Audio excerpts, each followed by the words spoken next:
Hi, everyone. Welcome to the first in our series of UFLI Foundations implementation webinars.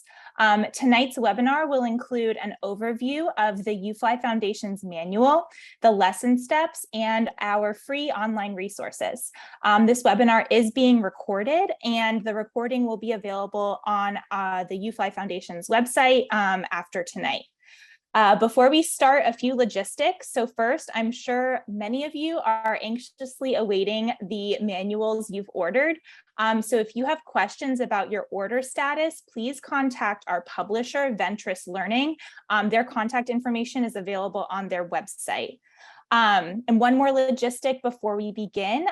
If you have any questions for our panelists tonight, please post them in the Q&A box instead of the chat. We've got quite a few folks on tonight, so questions may get lost in the chat, so they are much more likely to get answered. If you post them in the Q&A, we'll be able to type out a response that everybody can see or flag them for our presenters to answer live if we have time at the end. So with that, I'd like to welcome the authors of the UFLI Foundations program and our hosts tonight, Dr. Holly Lane and Dr. Valentina Contess. Welcome, ladies, and let's get started. Thanks, Colleen, and welcome everyone. We're very excited to have you here, and we're very excited that UFLI Foundations is landing in people's hands right now. So we hope that you're as excited as we are to see it implemented. We will get started. Hold on a second. There we go. Okay. By just reiterating, if you have not ordered a manual yet and would like to, you can order it at ventrislearning.com, and also they will be able to answer any questions that you may have about shipping. We are, I think, caught up now on shipping, and hopefully we will have enough paper to keep printing additional ones as they get ordered. So without further ado, let's get started. UFLI Foundations, if you aren't familiar with it so far, is a program that is both research-based and evidence-based. So I wanted to start out just by talking a little bit about the research-based and the evidence-based for the program. When I say it's research-based, that means that we very carefully reviewed prior research and built a program that we know incorporates best practices that have been found to be effective by that prior research. So you are probably familiar with the simple view of reading, and there's a lot of research that says that this model explains reading comprehension pretty well. Well, UFLI Foundations is designed to address just the decoding side of the equation. We do not include content that focuses on the linguistic comprehension side. The research on foundational reading skills is an enormous database. So we have lots of reviews out there, the National Reading Panel probably being the best known review of research. And also a more recent review is the Institute for Education Sciences practice guide on foundational skills. And so these were both very informative for us as we built this. I'll also mention that the IES practice guide actually reviewed some of our prior research, and including that, the review of that research in the development of their recommendations. So we're very familiar with the background of what works. We also relied very heavily on the work of Linnea Airy and her research on the phases of word recognition development. So this chart is actually in the manual that provides an overview of the different phases of word recognition development and the kinds of instruction that need to be happening while students are in each phase, because the idea is to move them to the next phase. We also just looked at the more broad research, not specifically on reading, about effective instruction. And we know that for teaching skills, effective instruction should be explicit and systematic. And so these lessons are very explicit. They're very clear and direct, provide lots of demonstration and modeling, a lot of guided and independent practice. They're also very systematic. The scope and sequence was very carefully designed. And it proceeds in very manageable steps. Some of the other features of effective instruction include having ample opportunities to respond. That is probably one of the most important elements of these lessons, that kids get tons and tons and tons of practice applying the skills that they're learning by reading words, spelling words, reading and writing connected text. We also incorporate behavior-specific praise, so really helping kids understand when they respond. If that response is correct, we reinforce that. And if it's incorrect, we provide corrective feedback that supports their acquisition of the correct responses. We also very deliberately design the kind of practice that students get. For this kind of skill development, you could do either blocked practice, where you practice one thing over and over and over again until it's mastered, or you could do interleaved practice, where you introduce a concept, maybe not master it yet, but then you keep introducing other concepts and coming back around in a kind of spiral fashion and continuing to practice things. And for skills that are very closely related, like the skills involved in reading words, interleave practice tends to be more powerful. So you will see lots of concepts keep coming up, and that's very deliberate. It's really important that kids keep having opportunities to practice skills that they may have learned a week or two ago and continue to build that. And the lessons are very carefully designed to incorporate that. That's the research-based part. Now, the evidence-based part is the work that we've done in piloting this. So 2 years ago, we piloted it in one school, and that was really more about the design of the lesson and the usability and feasibility of this. So could teachers take the lessons that we had planned and teach them effectively? And they could. We got really great feedback from those teachers, and we made some really important adjustments to the lesson based on that. And then this past school year, we did a district-wide pilot in 21 schools with a large number of children, as you can see. And we were able to compare last year's students with this year's students in kindergarten and first grade. The district did not do progress monitoring assessments last year, so we were in second grade, so we weren't able to do that comparison.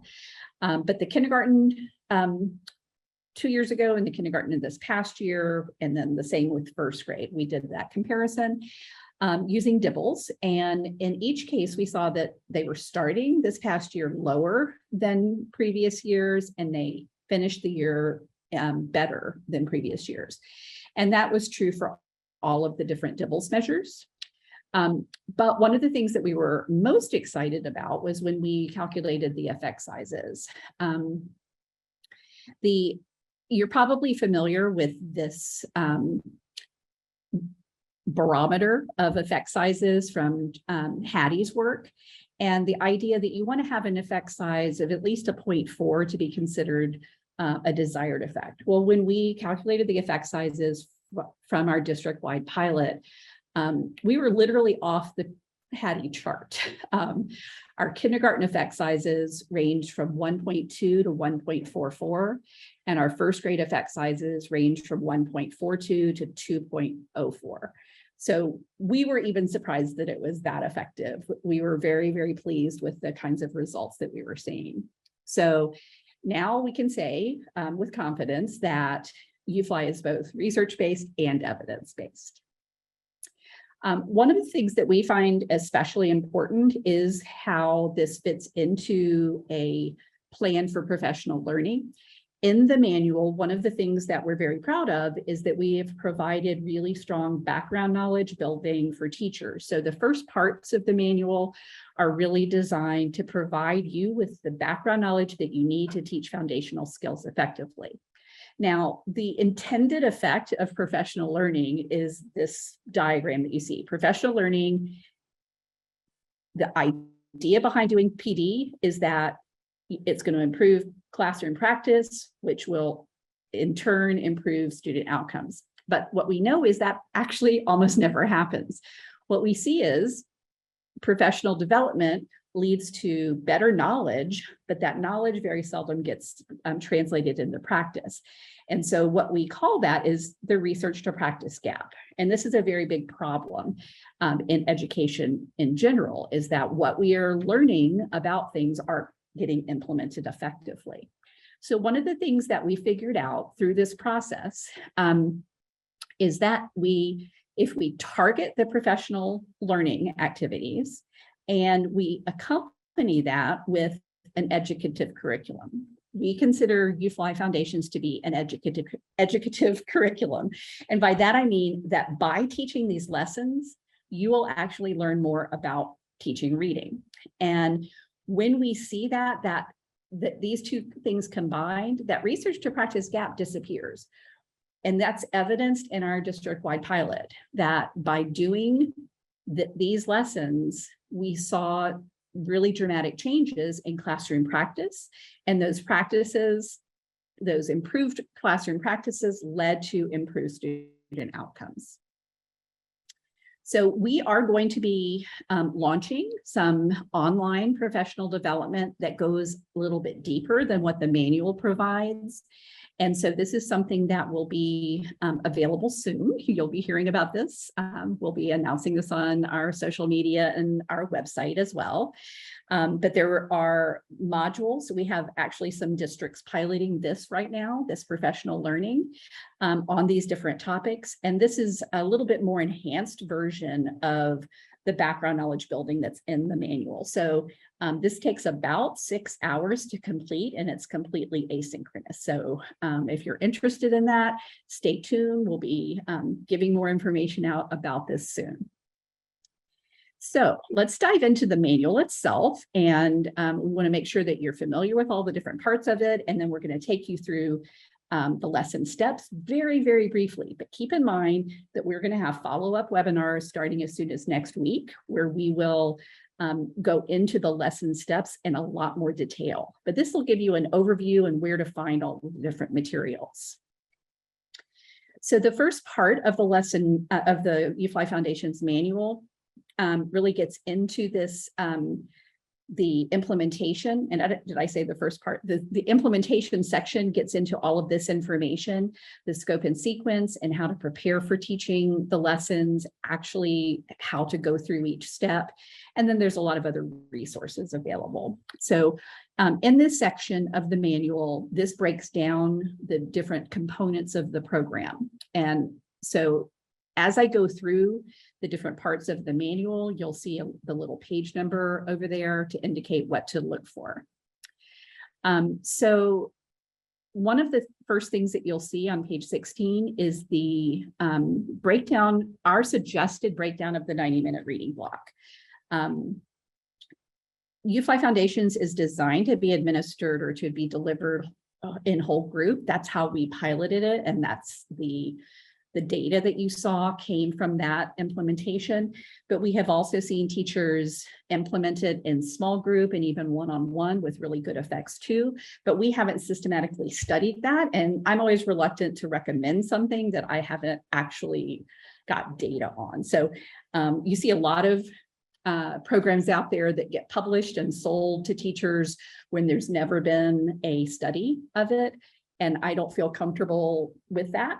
And so I don't want to do that with UFLI Foundation. So we know that it works whole group, and we have studied variations of it in intervention mode, but we haven't studied it specifically yet. So you'll be hearing more about that. So the 90-minute reading block, we suggest that you divide it up into 3 30-minute segments.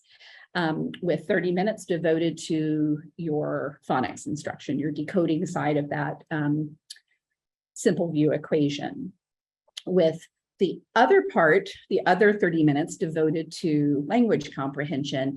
And then the 30 minutes in between is where differentiation can happen. So this is when kids who need a little bit of extra small group support can get that.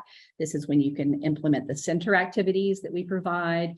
You can do other enrichment. You can also incorporate differentiation related to the language development side. The way that this is structured, the intention is that one lesson is taught over 2 days. And this is something that we learned from our initial pilot school. They suggested this and we tried it and it worked really well. So we divide one concept or one lesson over 2 days. And so Monday, Tuesday would be lesson 26, and Wednesday, Thursday would be lesson 27. And then on Friday, you would do review and assessment. And so all of the review and assessment and differentiation part of this, we will get into in much more detail in a future webinar as well. So in the manual, you'll see plenty of opportunities to learn about the lesson components. There is a detailed explanation of each lesson step. One of my favorite elements in the manual is this lesson roadmap. This really takes apart the lesson plan, and the lesson plan is pretty standard in the core lessons. They're all pretty much organized like this. So you can see what information you can glean from each lesson step, at each step of the lesson plan.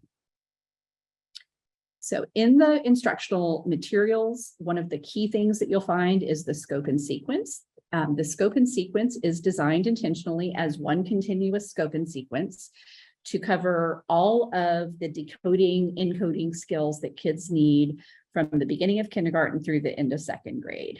And we put it all together in one manual very intentionally.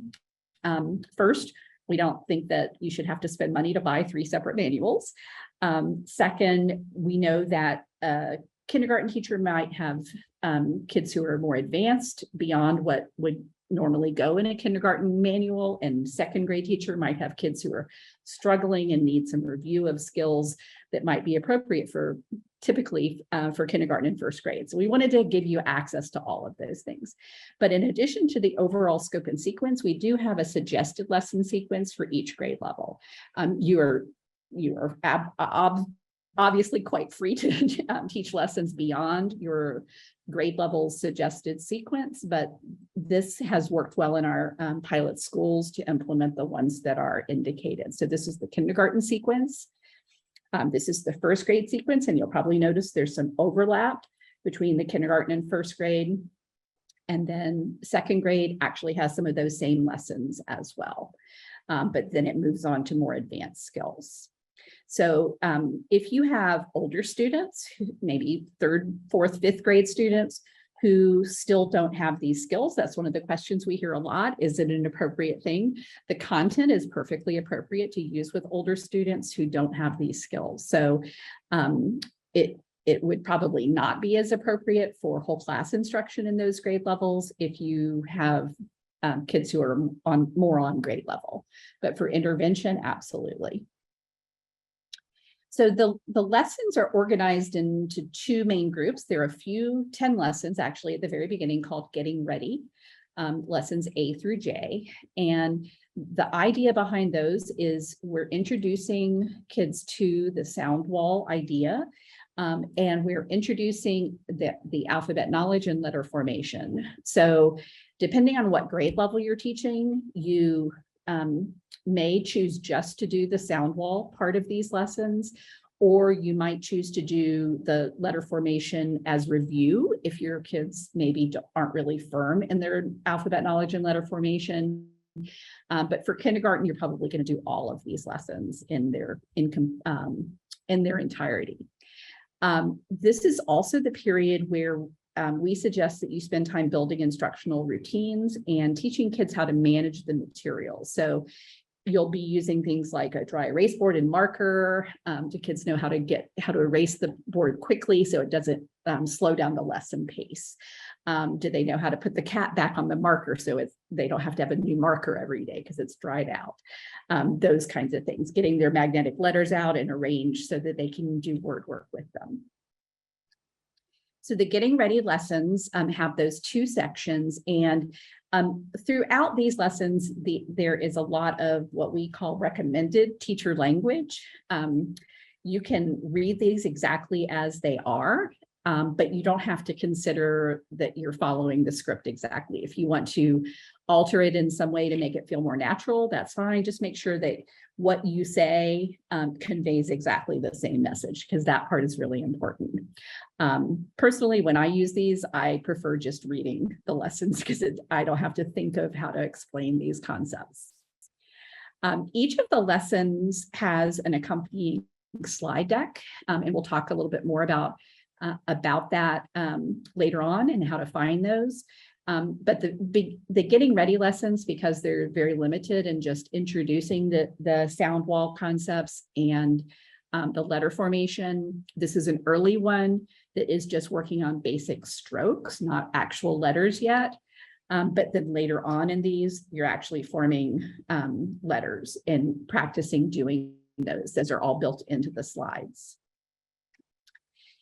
Again, this is there's information in the manual about some of the things that you can do to prepare your classroom, including the equipment and the classroom spaces and materials, preparing your students to be successful, what kinds of behavioral expectations you want to convey, what kind of instructional routines you want to establish. In particular, the instructional routines that we think are particularly important, effective and quick ways to have kids respond and ways for you to signal their responses. And so those things can make the lesson go a lot more quickly, and you're not wasting time. Any downtime during a lesson is just basically robbing kids of an opportunity to practice more. So the more carefully you have prepared your students to follow instructional routines, the more instruction that you can get done, and your time is spent learning rather than transitioning, for example. The core lessons are the bulk of the manual. It says lessons 1 through 128, but there are 10 additional lessons that we have built into the short vowel review. And those we recommend that you look through, say 37A and B, and decide, do your kids need both of those, or would one of the two be more appropriate? The A in each of these examples is the easier of the lessons, and the B and if there is a C, those are the more advanced ones. So some teachers have decided that their kids need more review, so they're just going to do them all. Some are just going to pick one of those to do. So that part is up to you to decide. But again, these lessons are designed to be implemented in a whole class setting. The lesson structures are pretty standard throughout all of these core lessons, but there's some slight variation based on the content of the lesson. But the same basic steps are included. And again, dividing the lesson across 2 days seems to work the best. And so the 30 minutes a day, so it works out to 1 hour per lesson. So the way that the lesson is structured, we have these 8 steps. And again, these core lessons have these very consistently. We have divided them across the 2 days. So step 5, where the new concept is taught, is the one that is sort of the bridge between the 2 days. The way that we think about this breakdown is that these first 4 steps are the warm up and review. There's nothing new taught during these steps. This is what gets kids ready to learn. They are activating their background knowledge. And together, these 4 steps take approximately 15 minutes if you're pacing it well. That leaves the other 15 minutes of your lesson time to be devoted to learning the new concept. So that new concept introduction is a really, really important part. So we have a much greater emphasis on that during day 1. During day 2, it starts with a quick review of that new concept. And then there's practice reading and spelling words. So both regular words in the step 6 section and irregular words in step 7. And then in this day of the lesson, the bulk of the lesson is devoted to reading and writing connected text. So kids spend some time reading sentences, some time writing sentences, and then time reading a decodable passage.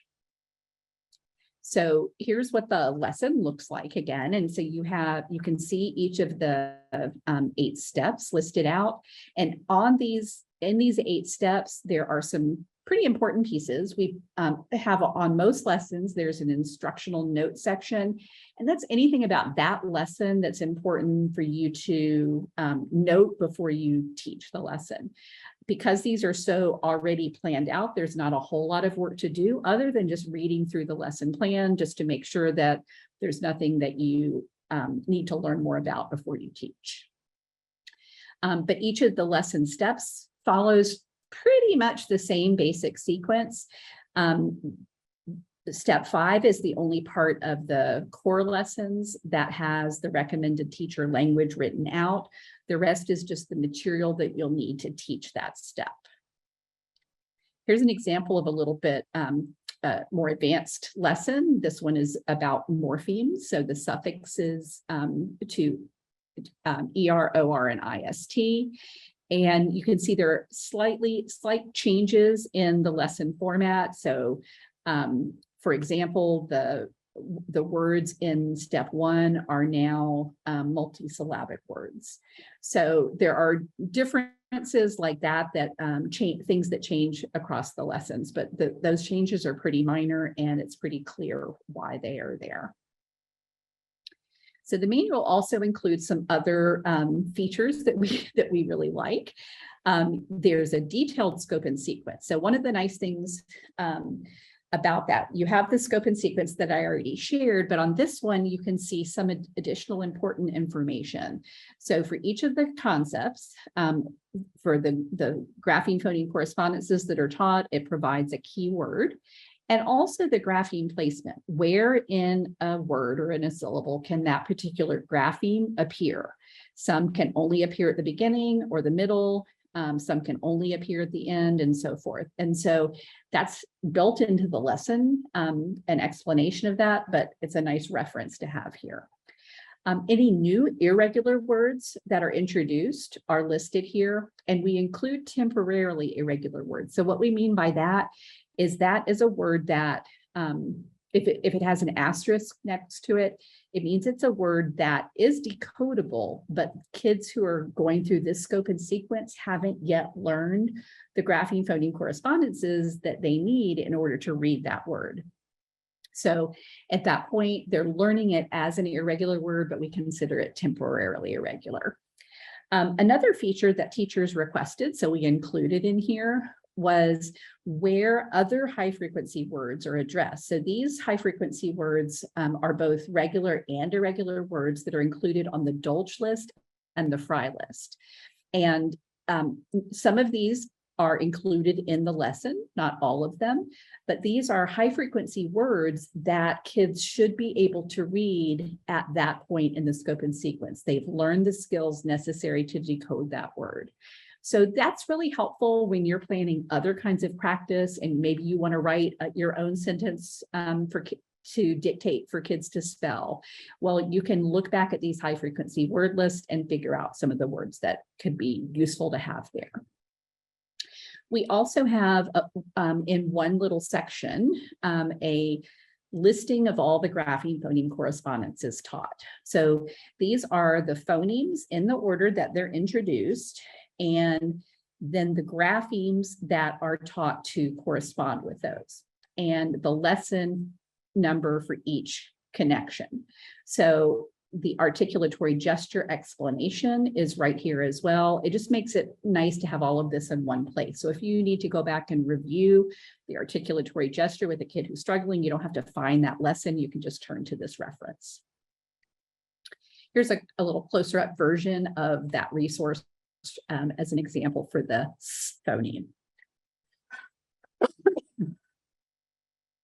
One of the other things we have is some guidance on forming letters. So just the directions for letter formation for both uppercase and lowercase.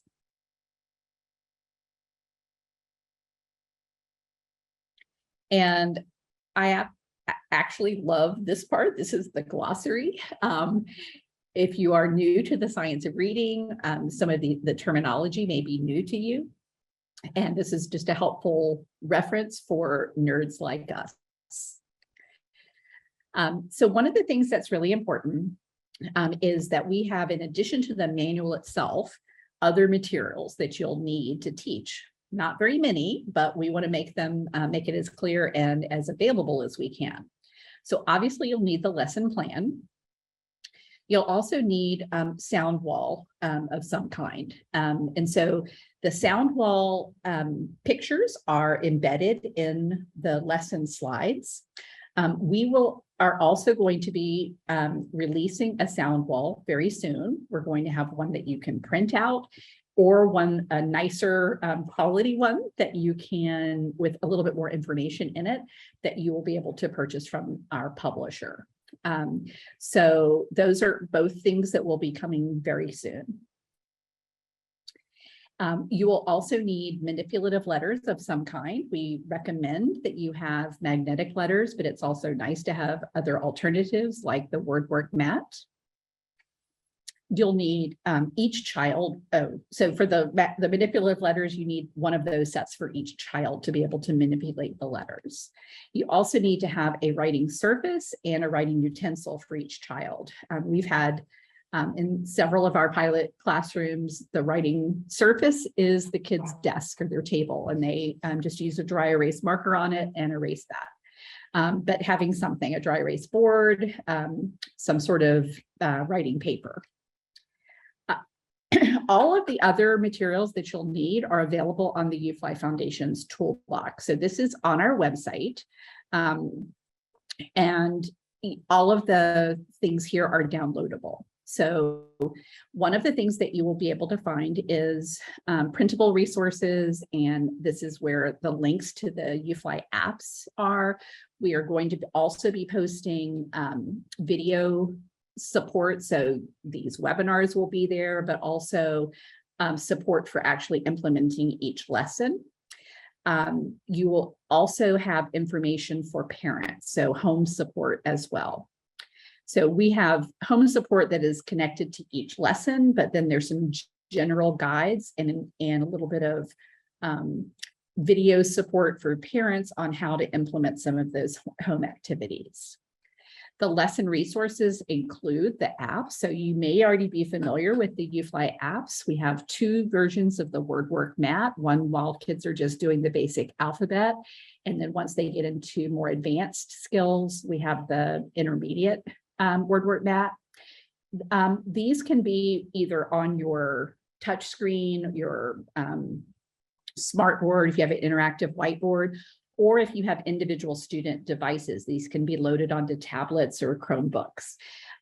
So these two are intended for kids to be able to manipulate. So if you've got a touch screen at the front of your classroom, having kids come up and do the movements of the letters is really powerful. The virtual blending board is also linked on the page. This one, we recommend that the teacher does all the manipulation. It's not intended for the kids to manipulate. Another thing that always comes up is on the blending board, we have consonant clusters together.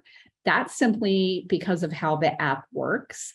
The different columns of tiles are associated with the initial, medial, and final position of the word. And so you need to click on the consonant cluster together. In our lessons, we treat consonant clusters or blends as separate phonemes. We don't talk about them as a unit when we're teaching kids that.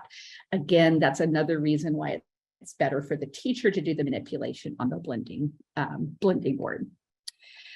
It is helpful to also have heartword cards and graphene cards. These are not essential, but can be helpful. The heartwords are also built into the lesson slides, so you don't have to have them as a separate material, but a lot of teachers find that helpful. One of the things that we find very helpful is our lesson planning and implementation support guide. This is just a kind of a little cheat sheet. It has a lot of the information from the manual condensed down into just a 2-page document. So you can see lesson 1 through 4 here, 5, 6, 7, 8. And so hopefully my colleagues are linking this. It's also on the website on the toolbox that you can download this as a PDF. I would stick this in a sheet protector or print it front and back and laminate it and have it handy while I'm getting used to teaching these lessons. It's just handy to know, oh yeah, what material do I need for this? what teacher material, what student materials, and what are the things I need to do to get ready. So this is a really helpful resource that's available as well. Also on the toolbox, if you scroll down, you will see these bricks, these buttons, and you can click on any one of these buttons to get more of the materials. So for example, this is from the alphabet review unit. You can see that each one has slide decks, both in PowerPoint and Google Slide format, decodable passage for each lesson. Home practice activities, you can see right now that's gray. I'm not sure if it's still gray when I took the screenshot it was, but we're going to have home activities for each of these lessons as well. And then we're adding other games and activities. So right now we have roll and reads already linked. We will be adding other ones as well. As I mentioned, the lesson slides, a really important part of teaching a UFLI Foundations lesson. They are available in both PowerPoint format and Google Slides format, but you'll want to have those downloaded and ready to teach each of the lessons. In addition, you will also have home practice sheets. That's an example of what one of the home practice sheets for a lesson looks like. And here's the decodable passage. The decodable passages are also built into the slide. So you'll have it projected, but you can also print it out for kids to read again or to take home. And we left it without pictures for a couple of reasons. We think having the kids illustrate is a good way to first make sure that they're not using the pictures to figure out words, but also it can serve as a little comprehension check. So you can see if they understood what they were reading by what they illustrate. So this story, you can see what our shells represented, is swimming represented, is a ship represented. You'll get a sense of, did they understand anything that they just read? Here are some of the examples of the games that are included as well. So I'm going to turn it over now to my colleague, Dr. Valentina Contess, to take us through the steps of the lesson. Good evening, everyone, and thank you for being here. Thank you for your engagement in the chat, asking questions, and using the Q&A. As Holly mentioned, we will provide follow-up webinars that go into far more detail for each step and materials used for each step. This is intended just to be a brief overview for you all tonight. So let's go ahead and get started. So as Holly mentioned, the lesson is broken up into 8 steps, with steps 1 through 4 intended to be for warm-up and review. Step 5, where students are explicitly learning a new concept. And then step 6 and 7, where students apply reading and spelling regular words through word work, and then also irregular words. And each lesson ending with step 8, which is connected text, where students are reading and writing connected text in order to understand the purpose of all of the other types of practice throughout the 2 lessons, 2 days. Here's a closer look at that SH lesson. We use this lesson a lot throughout our support and webinars to show you different examples. We will take a closer look at each of these components in the lesson tonight. Again, very briefly, but we'll follow up with other webinars. As Holly mentioned, there are slide decks for each lesson that correspond to each of the lessons, available in both PowerPoint and Google Slides formats. Each lesson slide deck begins with a slide that tells you what lesson number and concept you are teaching that day with your students. So it's always great to confirm that you have the correct lesson slide. A really important feature of the lesson slides is that they include a symbol key. So throughout the lesson slides, you'll see a small visual on the bottom right corner. If it is just that square, that means that you don't need to do anything with the slides, provided if it's in this teal icon, that means that we recommend that to use those slides in editing mode, so where you can move things around on the slides. Most of the slides are utilized in slideshow mode. So how we are presenting these slides tonight. And then sometimes they have this little web browser icon that prompts you to either share a website, so one of the UFLI apps, or any other kind of resource in order to engage that in that step. Once again, this is the breakdown of each step and each recommended time. As Holly mentioned, for day one, it's really important to try to stick to this pacing in order to be able to devote approximately 15 minutes to explicitly introducing that new concept. And then in day two, making sure that we have approximately 15 minutes to devote to reading and spelling connected text. Each of these days are broken up in the slide deck. So these are really important slides to get each lesson day started within the slide deck.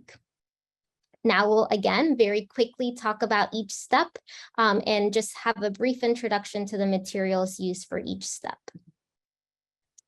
Each of the day schedules includes a visual schedule. We have found these really helpful when delivering the lessons, not just for the students, but also the teachers as you're getting acquainted with the steps.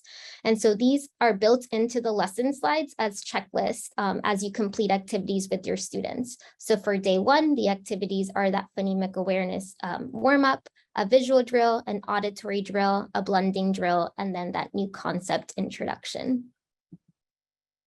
So phonemic awareness is that first warm-up activity built into the lessons.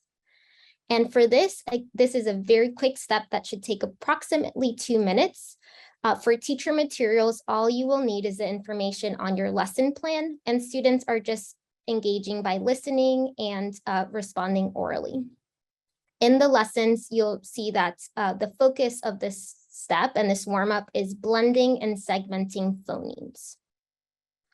As far as slide decks, again, this is an example of the icon that's just a square. That means you don't need to manipulate that slide at all. Students, again, are engaging by listening to the phonemes or sounds you're presenting and blending them, or listening to the word you're presenting and segmenting using their fingers. Our next step in the lesson is the visual drill. In the visual drill, you'll be using the slide decks to present the graphemes to the students, and the students are responding by saying the grapheme, so letter or letter combination, and then the sound that is associated with that grapheme. This step should take approximately 3 minutes because the goal is automaticity with these grapheme phoneme correspondences, so student responses should be quick. This is a picture of a teacher presenting the visual drill, again, showing those graphemes on the slides. The slides will match whatever is on the lesson plan. So you'll see here for the visual drill, you have the graphemes listed for you as a teacher in bold. And in parentheses, you have the phonemes that at this point in the scope and sequence students have learned for that grapheme. Something to point out is, for example, for S, at this point, for this grapheme in the scope and sequence, students have learned that S can say S or Z. So you see in the picture that the teacher is prompting students to say both of those phonemes or sounds that they have learned to associate with that grapheme. The slide decks, again, mimic what is in the lesson plan, and this is a step that is done through presentation mode so that students can only see one slide at a time.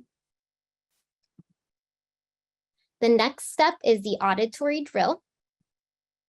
The auditory drill should take about 5 minutes. We have a little bit more time built into this drill because we know that writing is a bit more laborious for students.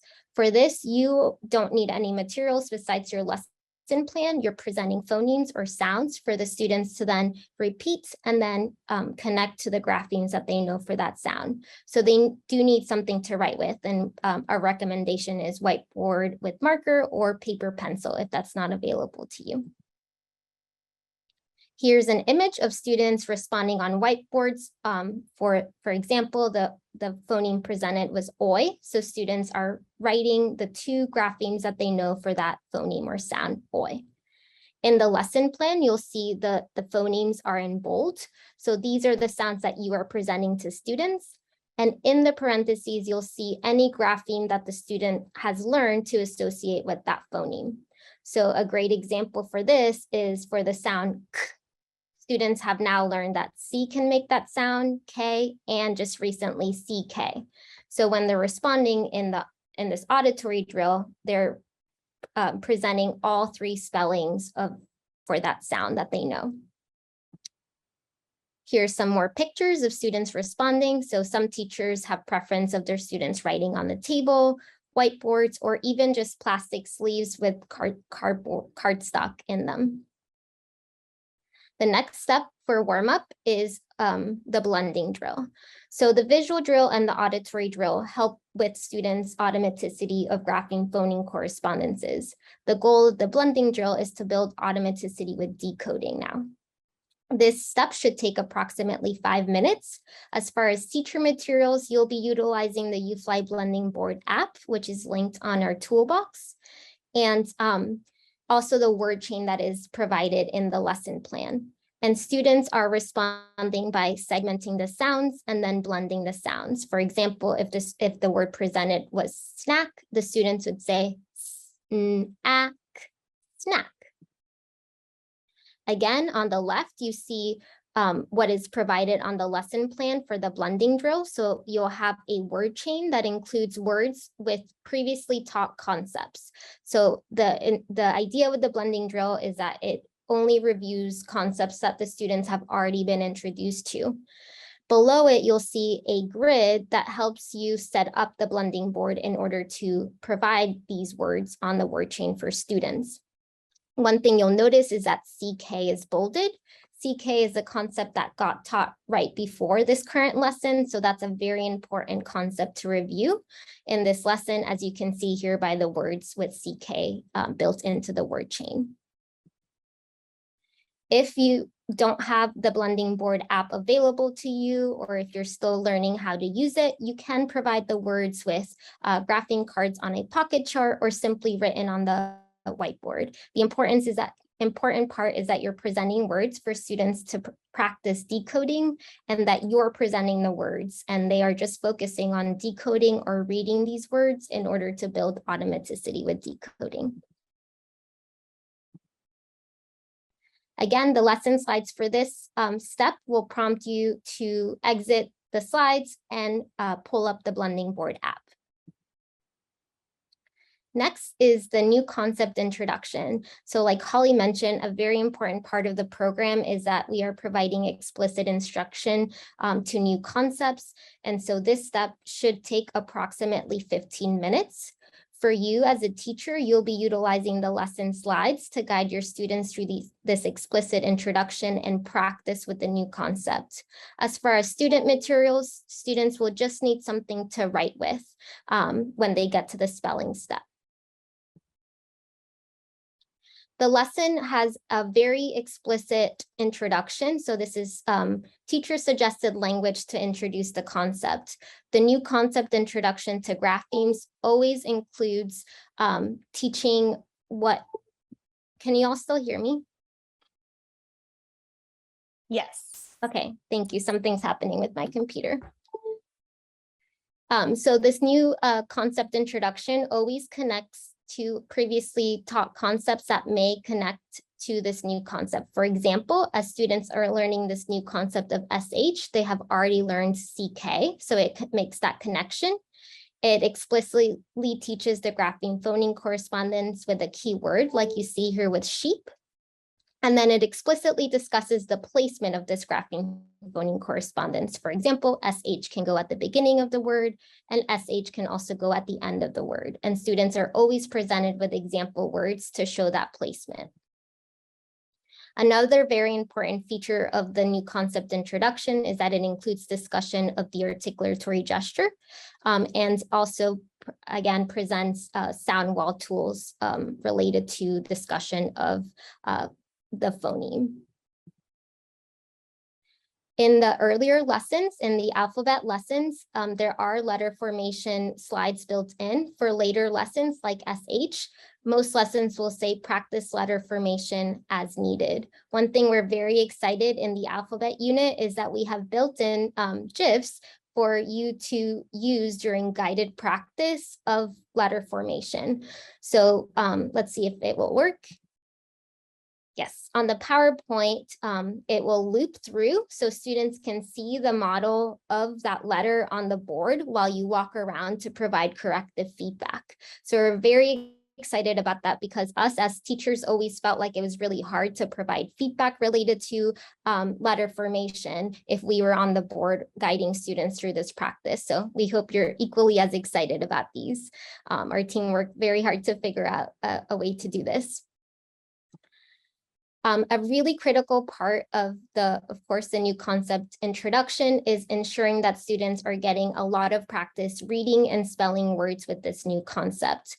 This reading and spelling practice is always done through I do, we do. So I do being a teacher modeling example, and then we do examples that are done through guided practice. You'll always have at least one example to model, and then about 9 word examples to guide students through that practice for reading, and about 4 words for spelling. At the beginning of the year, it will likely be difficult to get through all of the words for spelling, but hopefully that list provides some choice for you to ensure that you are providing both reading and spelling practice. So now we are moving on to day 2. And again, this is just a brief overview. We'll have much more in detail webinars about each step and each component of the lesson. For day 2 begins with a brief concept review, and then students apply reading and spelling words with word work, irregular word practice, and of course, these lessons end with connected text.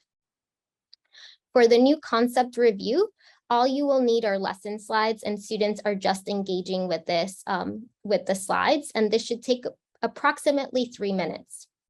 The slides for day 2 are just the condensed version of that new concept introduction in order to provide that explicit review, and then a brief guided practice opportunity before students go on to word work.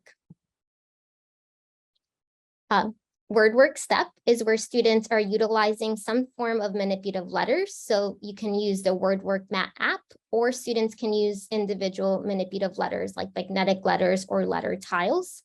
And this step should take approximately 6 minutes. On the lesson plan, you'll have a word chain that targets that new concept that was just introduced. So in this SH lesson, you'll notice that grapheme phoneme correspondence is provided in most of the example words in this word chain. The word chains are built so that only one grapheme phoneme correspondence changes at a time, in order to guide students through this reading and spelling practice. In future webinars, we'll talk a lot more about how we provide students both encoding and decoding practice using these word chains so that students have both types of practice with the new concept. These lesson slides will prompt you to use either the web resource or whatever other tool you're choosing to practice with for word work. So in addition to the word chain provided for the new concept in the lesson, that one is always listed at the end of this list. We also have additional word chains for most of the lessons. What you'll notice from these word chains is that there are onset rhyme word chains and then other phoneme level word chains. All of these still target SH, but as you can see from the onset rhyme level word chains, these are a bit simpler for students to practice with. So these can be used in whole group instruction, but also for supplemental differentiation in small groups. And again, the materials that you use for this step will depend on what is accessible to you, but we do have the UFLI word work mat that you can use for this step. Next is irregular words.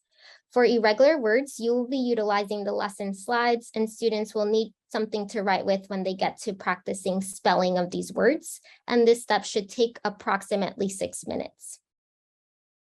As Holly mentioned, our lessons include sometimes temporally regular words or permanently irregular words. If the words are temporally regular for this, at this point in the scope and sequence, they'll have an asterisk showing you that. And most lessons include both review words and then teaching of new words. And the goal is to practice both reading and spelling these words with instructional activities that promote orthographic mapping of these words. So focusing on sounds. Here you see with the example your, The first and final sound of these words make their most common grapheme phoneme correspondences. So they have a blue square to show that these make their normal sounds. And the only part that is irregular in this word and that we have to discuss as having to learn by heart is the OU in this word. This is what the full slide deck looks like for irregular words. Again, it's built in for your review slides for reading and spelling, and then your teaching slides for teaching through reading and explicit introduction to that irregular part of the word. And then of course, spelling practice. The new teaching words have an orange square on the top corner to show you that. This is a part of the lesson that should be used in editing mode. We built in this white square here for you all to cover the symbols and again, provide that explicit discussion of what part of the word makes the typical sounds and which parts of the words are irregular and that we need to learn by heart. Down below in the notes, we've also provided explanation of the part that's irregular. And as you can see with this example, sometimes it depends on dialect. So this is an important part of the resource that we recommend that you preview before teaching the lesson so that you're able to explain very explicitly again that irregular part of the word based on your student's dialect. And last, connected text. For this, you will be utilizing your lesson slides. Students will need something to write with for sentence writing. We recommend lined paper and plastic sleeves for this, or lined whiteboards just for space boundaries. And then an optional component of this lesson is having printed student copies of decodable passages or texts. And once again, this is the very important part of day 2, and this should take approximately 15 minutes. For reading in the lesson slide decks, you'll have the sentences that are listed on the lesson plan. And so you will guide your students through reading of these sentences, and we'll discuss different strategies to use at later webinars. Then you'll spell at least one sentence.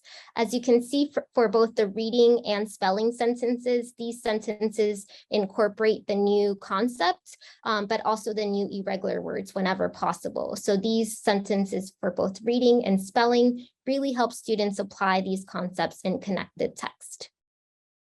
For the decodable text part, the lesson will say, see decodable text guide.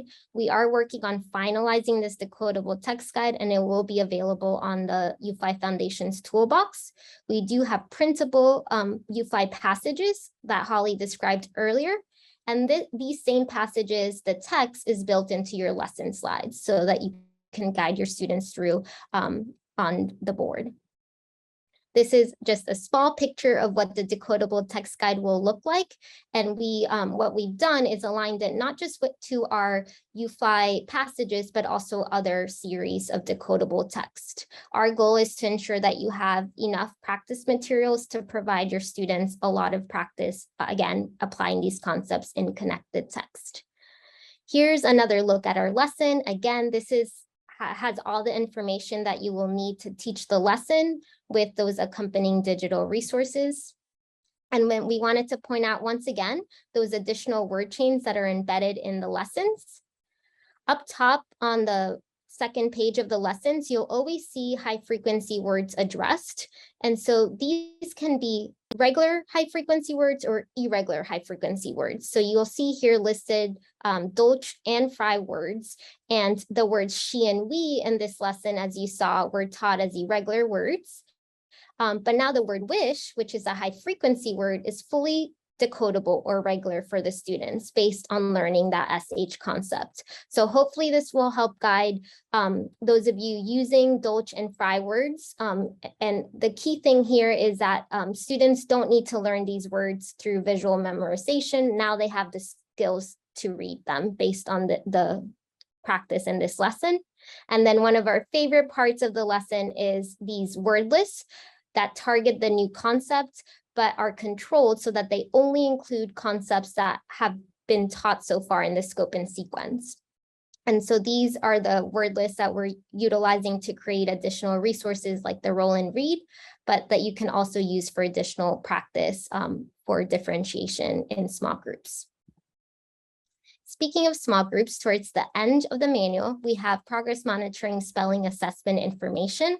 We won't have time to discuss it in great detail today, but we wanted to point out that for each lesson and for each new concept, you'll have 3 items to assess that new grapheme phoneme correspondence, typically through regular words, any irregular word that's taught in that lesson, and then a sentence that includes that new concept. For example, for nasalized A, fan and tan are 2 words in that sentence that apply that concept of nasalized A. So what you see on these totals is first a total for the new concept points in bold, and then on the far right, a total for all of the items. For this concept in lesson 11, the entire mini progress monitoring assessment has 8 items, but there are 5 items that assess that new concept of nasalized A. As you can see, we have this for each of the lessons in the scope and sequence, and it follows the same pattern. So assessing regular words with that grapheme phoneme correspondence, any irregular words taught in that lesson, and then a sentence that helps us see if students are applying these concepts in text. With those 2 totals, the total that's most helpful to you in identifying students who need additional support with that concept is actually the total in bold, because if a student gets 1 out of 5 versus 5 out of 5, that tells you that one student needs a lot more review of that concept than the one that got 5 out of 5 correct.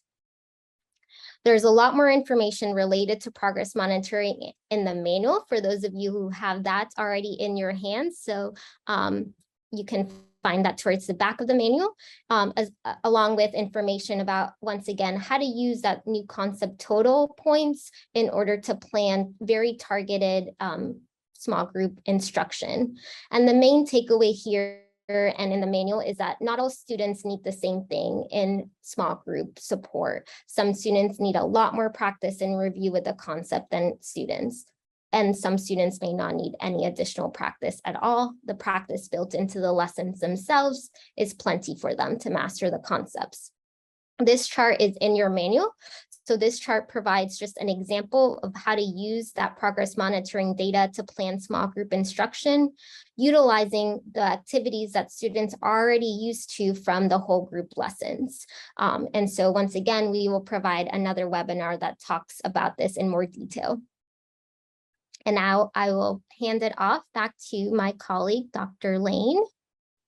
Holly. Thank you, Valentina. So we do have lots of resources on the website that we want you to make sure you visit that and find the UFLI Foundations toolbox to access all the resources that we talked about. And we will continue to offer these webinars, and generally we announce them on our social media. So please look for us there as well. I know that we also had some, one more thing about social media. We have a Facebook group that we started as a support for teachers using the virtual teaching resource hub. And we are about to transform that into a group focused on UFLI Foundations support. So a place to come and ask questions or to share ideas about implementation of UFLI Foundation. So if you're not already a member of that Facebook group, you can search for it. We're going to be making the announcement about transferring it over in the next day or two. But it's currently the UFLI Virtual Teaching Hub support group. But I know there were also some questions in the Q&A and in the chat. So I know Colleen messaged that she had some questions that she wanted to ask live. So yes, thank you. So the first question goes back to that first PA step and asking about the reason that we're just focusing on those 2 PA skills, blending and segmenting. Great question. So if you're following all of the conversation about the science of reading, undoubtedly you've heard information about phonological awareness and phonemic awareness, and what do we really need to teach. And ultimately, because as I mentioned, we are really focused on what previous research has demonstrated to be particularly effective, the instruction at the phoneme level is what has a direct connection with word reading. And so that's the reason that we focus on phonemes rather than on larger units like syllables or rhyming, because kids need to really learn how to use the phoneme level in order to transfer the skills that they need to reading and writing. And so that also is part of the reason for the focus on blending and segmenting specifically. There are a lot of other things that you can do. And a lot of other skills actually are practiced with letters in the word work section. So deleting a sound or adding a sound or moving a sound from the beginning to the end, those things are practiced. But for the phonemic awareness warm-up, we really focus on the two most important phonemic skills, those are blending and segmenting. So blending is directly applied when kids are reading words, and segmenting is directly applied when kids are spelling words. So those are the two most important skills, and so that's why we focus on those. Awesome, thank you. So the next question is about assessments. So two parts. A lot of folks have been asking if there is an assessment we suggest for like kind of getting some baseline and then some progress monitoring data. And then the second part of that question is if it's possible that through assessment we find that there's a child who might not be ready for this program yet and what we can do there. So assessment and then readiness. So as far as assessment goes, one of the things that we do intend to do eventually, we've kind of had our plates full lately, so we haven't gotten to it quite yet, is to develop a placement test so that you can assess a child and determine where in the scope and sequence they need to start. So I believe is going to be a helpful addition, but in the meantime, I feel like the suggested lesson sequences for each grade level are really useful. If you're using it for intervention, that's where the placement test is going to be more important. I think if you're doing whole class in K through 2, just following the suggested lesson sequences will probably meet your needs. As far as progress monitoring, Valentina just described the progress monitoring that we have built in. One of the things that's really important to know why we chose spelling in particular as our progress monitoring approach. Kids who can spell a word can almost invariably read that word. It's like almost unheard of that a child can spell a word accurately but could not read that word. But the reverse is not true. We could do an assessment and have kids read words that they can't spell. So by assessing spelling, you're kind of assessing both spelling and reading, so encoding and decoding assessment at the same time. And it's also group administered. You can assess your whole class at the same time. So it takes up less of your instructional time as assessment time. So that's why we chose that for our every lesson progress monitoring. And we really want teachers to use that progress monitoring data to plan their small group instruction. And my personal preference is to take this week's assessment and plan next week's small group support. So I know which kids need extra review. All kids are going to get some review throughout the week because that's how our lessons are built. They're going to get review built into their lessons. But having that additional review, so maybe pulling kids for additional word chain work or additional spelling work, another dictated sentence, that kind of additional support can really make the difference for kids. And so in our pilot district, the teachers who use their progress monitoring data seem to have a much better outcome for their kids than ones who are not using that. So we really recommend that. And now I have no idea if I've actually answered the question, Colleen, did I? Okay. Yes, that was great. You get me started talking about this stuff, but it's hard to rein me back in. So yeah, just to reiterate, and then this kind of goes into the next question. Would there be a circumstance in which a child might not be ready for these lessons? Right. So go ahead with that, and then we'll go to the next. So I think with very few exceptions, most kindergartners would be ready. I think you could use this with some preschool kids as well. If you have a child with a significant reading disability, they may not be ready for this in kindergarten, but I don't know that I would wait. Kids don't get ready by just waiting. Doing some of these activities and maybe just slowing down the pace of them would be my suggestion rather than just holding off.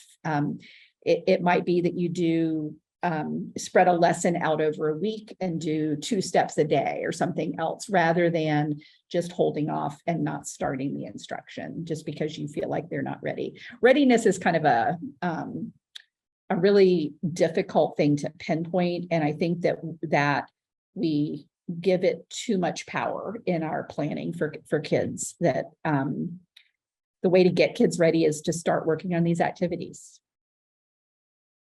Absolutely. All right. I think we have time for 2 more questions. So one kind of goes along with what you just described with the spelling test. That would kind of be a scenario where we're using this as whole group tier 1 instruction, and then we're using our spelling test to create some tier 2 small group intervention. But can you kind of just summarize the difference between that and then just using this as an intervention, maybe with older students, or if you're just an interventionist and you're using something different for your tier 1? Yeah, so I could see this implemented in multiple ways for intervention. Again, I am hesitant to recommend any specific way just because we haven't studied those yet. And so I can't say, oh, doing it this way is what's going to be most effective. So